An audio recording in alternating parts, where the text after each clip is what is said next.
pessoal! Na aula de ensino religioso de hoje, falaremos sobre regras de convivência.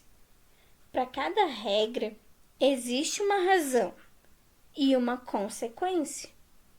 Nossas escolhas determinam se essas consequências serão boas ou não. Por exemplo, no trânsito, existem muitas regras de trânsito, né? Existem as placas que nos orientam, você deve parar, você deve manter um certo limite de velocidade,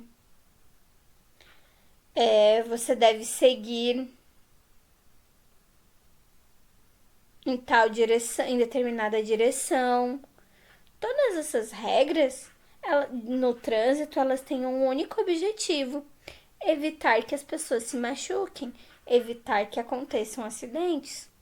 Por exemplo, o limite de velocidade, as ultrapassagens, né? Se um carro estiver correndo demais, não obedecer os limites de velocidade, não obedecer as regras de ultrapassagem, podem acontecer acidentes, certo? E a gente não quer que isso aconteça. A gente quer que os carros possam andar tranquilamente pelas estradas. O semáforo, né?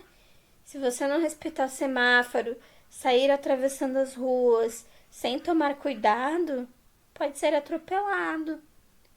Então, as regras de trânsito, elas têm esse objetivo, né? Evitar acidentes, evitar que as pessoas se machuquem. Ninguém quer se machucar no trânsito, né? Por isso que nós devemos obedecer às regras de trânsito. Na sala de aula também existem regras para que as pessoas possam conviver bem, né?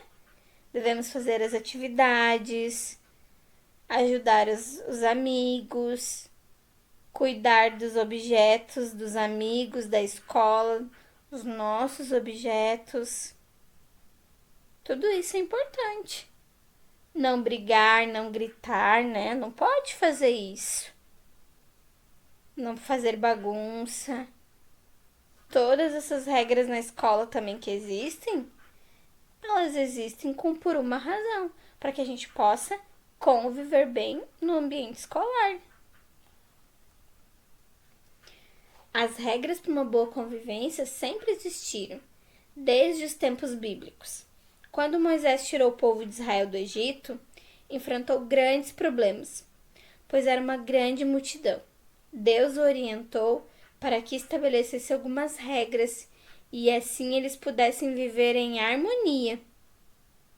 Mesmo morando em tendas, Deus orientou que se organizassem em grupos de famílias e deu uma responsabilidade para cada uma.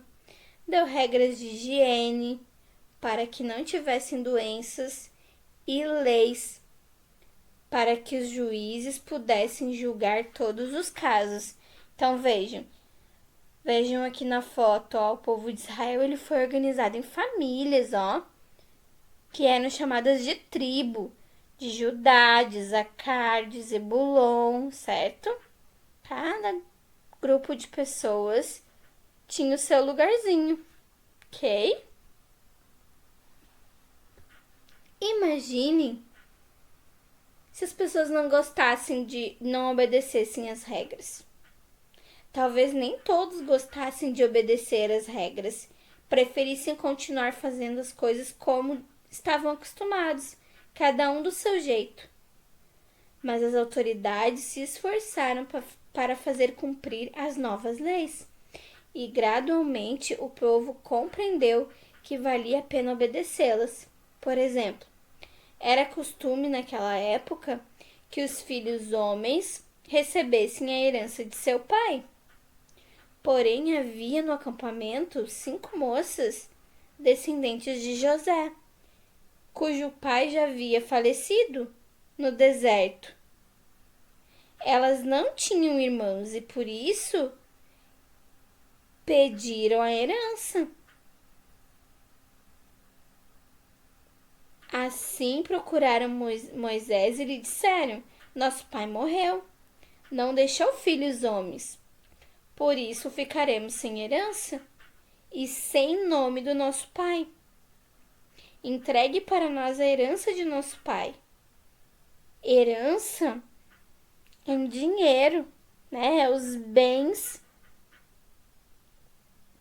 que a gente recebe quando alguém próximo a nós morre e deixa os seus bens pra gente, certo? Moisés então levou esse caso perante Deus e ele disse: elas estão certas. Você lhes dará a propriedade como herança, dará terra, dará um lugar para elas viverem. A partir desse dia, foi instituída uma nova lei que possibilitava as mulheres também receberem a herança de seus pais. Essa, então, é a história sobre convivência que a prof tinha para contar hoje para vocês, tá bom? Beijo, até a próxima aula.